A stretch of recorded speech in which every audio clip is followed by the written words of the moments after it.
नासिक त्र्यंबकेश्वर में शराबियों का उत्पात, पुलिस प्रशासन मुकबधिर बना बैठा। साथ ही साथ शराबियों की इस हरकत से त्र्यंबकेश्वर नगरी में उत्पात आए दिन नजर आता है।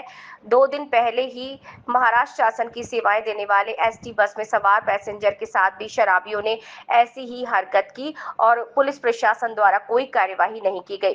त्र्यंबकेश्वर में माहौल खराब हो सकता है, इसीलिए पुलिस प्रशासन को चेतने की आवश्यकता। नासिक से वंदे भारत के लिए विजय सोनवड़े की रिपोर्ट। तदनंतर त्याच दरम्यान किमान 2 तासाच्या नंतर एका आपल्या सरकारी बसमध्ये, जिला लालपरी म्हणतात, त्या बसमध्ये घुसून सुद्धा 4-5 प्रवासी भाविक यांना मारहाण करून त्यांच्याकडून लूटमार करण्यात आली। म्हणजे हे गुन्हेगार वेगळे आणि ते गुन्हेगार वेगळे। त्यानंतर ते सुद्धा आमच्या समोर तिथे पोलीस स्टेशनमध्ये तक्रार करावयास आले होते। त्या अगोदर रस्त्यातील रांगेला लागलेल्या भाविकांच्या इथे सुद्धा भांडणं झाली आणि तिथे गावकऱ्यांनी तिथे सुद्धा त्यांना भाविकांना बदडलं।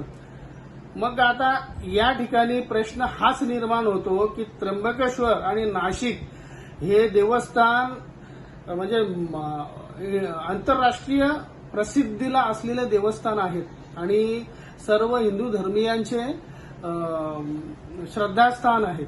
तर या ठिकाणी आता हा प्रश्न निर्माण होतो की भाविकांनी त्या ठिकाणी जावं की नाही जावं। मी तर सर्व भाविकांना आवाहन करतो या आपल्या चॅनलच्या माध्यमातून की भाविकांनी जर आवश्यकता असेल खूपच तर नाशिक किंवा त्र्यंबकेश्वर या ठिकाणी दर्शनाला जा, पण जाताना सोबत 2 चांगली धष्टपुष्ट मुलं पण सोबत घेऊन जा, अन्यथा आपल्याला तेथील काही दारोडे हाताच्या बोटावर मोजण्या इतके दारोडे बेवडे तरुण जे लोक आहेत त्या तरुणांचा उगाचच नाहक मार खावा लागेल किंवा नाहक त्रास सहन करावा लागेल। त्यात पोलीस लोक कोणत्या पद्धतीत मजबूर आहेत हे काय कळायला मार्ग नाहीये।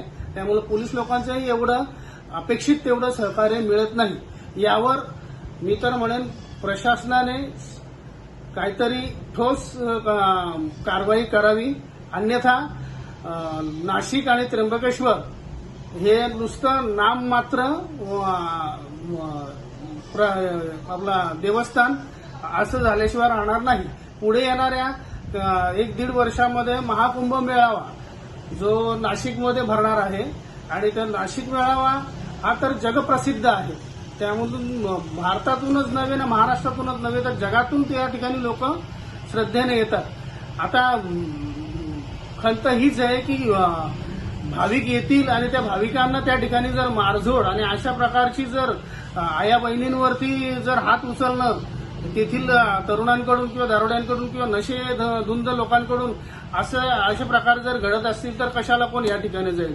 उगाचच नाशिककर आणि त्र्यंबकेश्वरकर या जे नागरिक असतील त्या नागरिकांचा उगाच ह्या काही हाताच्या बोटावर मोजण्यासारखी लोक जे आहेत या लोकांमुळे त्यांचं नाव उगाचच खराब होणार।